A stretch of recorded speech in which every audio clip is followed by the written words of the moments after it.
வணக்கம் மக்கள். இன்றைக்கான வீடியோவில் வந்து நம்ம எதை பற்றி பார்க்க போகிறோம் அப்படின்னு பார்த்தீங்கன்னா, நிறைய நண்பர்கள் வந்து கேட்டிருக்காங்க, நீங்கள் வந்து தீவன முறை எப்படி வந்து கொடுக்குறீங்க, எவ்வளோ அளவு நம்ம வந்து தீவனம் கொடுக்கணும், ப்ரீடிங் பண்ணுற பன்றிகளுக்கு எவ்வளோ தீவனம் கொடுக்கணும், அதுக்கு என்ன அளவு, அதே மாதிரி ஃபேட்னிங் பண்ணுற பன்றிகளுக்கு வந்து நம்ம எவ்வளோ அளவான தீவனங்கள் கொடுக்கணும் அப்படின்றத வந்து நிறைய நண்பர்கள் வந்து கமெண்ட் பண்ணி கேட்டிருக்காங்க. அவங்களுக்கான வீடியோ தான் இந்த வீடியோ வந்து ஸ்கிப் பண்ணாமல் முழுமையாக பாருங்கள். வாங்க வீடியோக்குள்ள.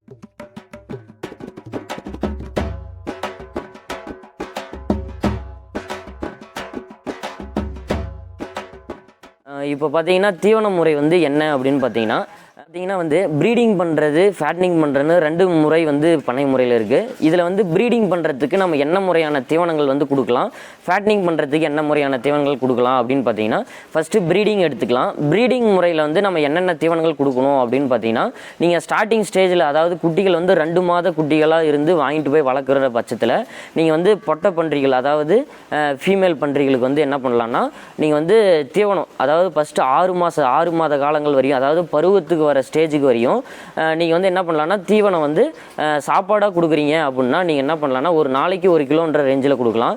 அதுவே நீங்கள் வந்து தீவனமாக கொடுக்குறீங்கன்னா ஒரு நாளைக்கு 1/2 கிலோன்ற ரேஞ்சில் வந்து தீவனம் கொடுக்கலாம்.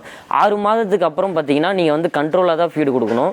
ஏன்னா அதுக்கப்புறம் வந்து பருவத்துக்கு வந்துடும். அதனால் நீங்கள் வந்து கண்ட்ரோலாக ஃபீடு கொடுக்கணும். நீங்கள் இப்போ கொடுக்குறத விட ஒரு பாதி மடங்கு வந்து என்ன பண்ணணும்னா, தீவனத்தை வந்து குறைச்சிக்கணும். நீங்கள் சாப்பாடு கொடுக்குறீங்கன்னா, சாப்பாடு வந்து 1 கிலோ கொடுக்குறீங்க அப்படின்னா அதில் 1/2 கிலோவாக குறைச்சிக்கணும். அதே மாதிரி தீவனம் 1 கிலோ கொடுக்குறீங்கன்னா அதில் 1/2 கிலோவை வந்து குறைச்சிக்கணும். இது எப்போ அப்படின்னு பார்த்தீங்கன்னா 6 மாதத்துக்கு பிறகு. ஏன்னா 6 மாதத்துக்கு பிறகு பார்த்தீங்கன்னா அது வந்து என்ன ஆகுனா பருவத்துக்கு வந்துடும். ஸோ பருவத்துக்கு வந்த ஸ்டேஜில் வந்து என்ன பண்ணணும்னா, நம்ம சாப்பாடு வந்து அளவாக கம்மி பண்ணிக்கணும். ஏன்னு கேட்டிங்கன்னா, நீங்கள் பருவத்துக்கு வந்ததுக்கு அப்புறம் நீங்கள் அளவுக்கு அதிகமாக வந்து சாப்பாடு கொடுக்குறீங்க அப்படின்னா உங்களோட பன்றிகள் எல்லாமே பார்த்தீங்கன்னா வந்து கொழுப்பு வந்து அதிகமாகிடும். கொழுப்பு அதிகமாகிடுச்சுன்னா உங்களுக்கு வந்து பன்றிகள் வந்து குட்டி போடுற ஸ்டேஜில் வந்து உங்களுக்கு மிகப்பெரிய வந்து ஒரு சிரமமாயிடும். அதே மாதிரி 2வது ஈத்து, 3வது ஈத்து, அந்த மாதிரி ஈத்து கணக்கில் போகும்போது குட்டி போட்டுருது அப்படின்னா நீங்கள் குட்டி போட்டதுக்கு அப்புறம் அதுக்கப்புறம் பார்த்தீங்கன்னா நிறைய தீவனம் கொடுக்கணும். இப்போ வந்து 1 கிலோ குடிக்கணும், 1.5 கிலோவை சேர்த்து கொடுக்கலாம். ஏன்னா அப்போ வந்து குட்டிகள் வந்து இருக்கும். ஸோ அதனால் நீங்கள் வந்து தீவனத்தை வந்து அதிகப்படுத்திக்கணும். அதே மாதிரி 45 நாள் கழித்து குட்டிகளை வந்து நீங்கள் பிரிக்கிறீங்க, அதாவது 2 மாதத்தில் வந்து குட்டிகளை பிரிச்சுருவீங்க. பிரித்ததுக்கப்புறம் நீங்கள் வந்து 15 நாளுக்கு வந்து நல்லா அதிகமாக வந்து தீவனம் கொடுக்கணும். தீவனம் கொடுத்த உடனே பார்த்தீங்கன்னா பருவத்துக்கு வந்துடும். பருவத்துக்கு வந்த ஸ்டேஜில் என்ன பண்ணணும்னா, அதே மாதிரி தீவனத்தை வந்து குறைச்சிக்கணும். இதுதான் வந்து ப்ரீடிங் பண்ணுறதுக்கான தீவன முறை. இப்போ ஃபேட்னிங் பண்ணுறதுக்கான தீவன முறை என்ன அப்படின்னு பார்த்தீங்கன்னா, நீங்கள் ஃபேட்னிங் பண்ணுறதுல எல்லாருக்குமே சொல்ல வேண்டியது என்னென்னா, நீங்கள் எவ்வளோ வேணாலும் சாப்பாடு போடலாம், எவ்வளோ வேணாலும் ஹோட்டல் வேஸ்ட் போடலாம், எல்லாமே எவ்வளோ வேணாலும் போகலாம். ஆனால் நீங்கள் வந்து கோழி வேஸ்டேஜ், இந்த மாதிரி வேஸ்டேஜ் எல்லாம் போடுறீங்க, அதாவது நான்வெஜ் வேஸ்டேஜ் போடுறீங்க அப்படின்னா நீங்கள் அதை கொண்டு வந்து நீங்கள் வந்து ஒரு பாத்திரத்தில் போட்டு அதை நல்லா நல்லா வேக வச்சுட்டீங்க அப்படின்னா அதில் இருக்கிற கிருமிகள்லாம் வந்து செத்துரும். அதுக்கப்புறம் நீங்கள் வந்து அந்த தீவனத்தை வந்து நீங்கள் பயன்படுத்தலாம். கறிக்கு வளர்க்குற பன்றிகளுக்கு எல்லாத்துக்குமே வந்து நீங்கள் முழுக்க எவ்வளோ வேணாலும் தீவனம் கொடுக்கலாம்.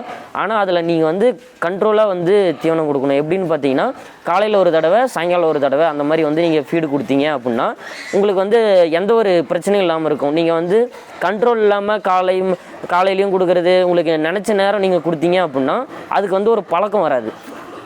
ஸோ அதனால் என்ன பண்ணலாம் அப்படின்னா, காலையில் ஒரு தடவை, சாயங்காலம் ஒரு தடவை கொடுத்தோம்னா காலையில் சாப்பிட்டு மதிய டைமில் நல்லா ரெஸ்ட் எடுக்கும். அதே மாதிரி ஈவினிங் டைமில் நம்ம வந்து கொடுத்துக்கலாம். ஒரு வேளை உங்களுக்கு கொடுக்கணும் அப்படின்னு தோணுது அப்படின்னா மதிய டைமில் இலைகள், ஹோட்டல் வேஸ்ட், இந்த மாதிரி வேஸ்டேஜ் எல்லாம் வந்து நம்ம வந்து பண்ணிட்டு வரணும். எங்களுக்கு வந்து நாங்கள் ஃபேட்னிங் பண்ணுறோம், ஆனால் எங்களுக்கு க்ரோத் வந்து லேட் ஆகுது, எங்களுக்கு சீக்கிரமாக க்ரோத் வரணும் அப்படின்னா அதுக்காக க்ரோவர் ஃபீடு வந்து நிறையா இருக்குது. நீங்கள் க்ரோவர் ஃபீடு வந்து உங்களால் அமௌண்ட் கொடுத்து வந்து வாங்கி போட முடிஞ்சால் நீங்கள் வந்து வாங்கி போடலாம். இல்லை என்னால் வந்து அது வந்து வாங்கி போட்டு என்னால் வந்து கட்டுப்படி பண்ண முடியல அப்படின்னா நீங்கள் ஹோட்டல் வேஸ்டேஜ், சாதம், இந்த மாதிரி செஞ்சு நீங்கள் வந்து போட்டு மெயின்டைன் பண்ணிக்கலாம்.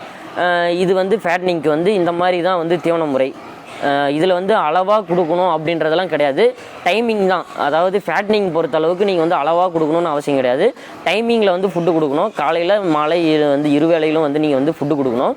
அதே மாதிரி வந்து அதிகமாக வந்து உங்களுக்கு நினைக்கிற நேரத்தில் நீங்கள் வந்து கொடுத்துட்டீங்க அப்படின்னா ஒரு டைமில் வந்து ஒரு கட்டத்தில் வந்து உங்கள்கிட்ட ஃபுட்டு வந்து சரியாக கிடைக்காம போகலாம். அந்த டைமில் வந்து உங்களால் வந்து கண்ட்ரோல் பண்ண முடியாது. அதுக்காக தான் ஃபுட்டை வந்து என்றைக்குமே வந்து கண்ட்ரோலாக வந்து பன்றிகளுக்கு கொடுத்து நம்ம வந்து பழைய 2 மாத குட்டியாக வாங்கிட்டு போய் நீங்கள் வந்து ஃபேட்னிங்காக வளர்க்குறீங்க அப்படின்னா கண்டிப்பாக முக்கியமாக அதுக்கு வந்து டிவார்மிங் வந்து கண்டிப்பாக பண்ணியே ஆகணும். 3 மாதத்துக்கு ஒரு டைமோ இல்லை 2.5 மாதத்துக்கு ஒரு டைமோ நீங்கள் வந்து டிவார்மிங் பண்ணலாம். ஆனால் அதிகபட்சம் வந்து 3 மாதத்துக்கு ஒரு டைம் பண்ணலாம், 4 மாதத்துக்கு ஒரு டைம் பண்ணலாம். நீங்கள் 2 தடவை வந்து டிவார்மிங் பண்ணிங்கன்னா உங்களுக்கு க்ரோத்தும் நல்லாயிருக்கும். உங்களுக்கு வந்து பன்றிகள் வந்து சீக்கிரமாக வந்து க்ரோத் ஆகிறதுக்கு நிறைய வாய்ப்புகள் இருக்குது.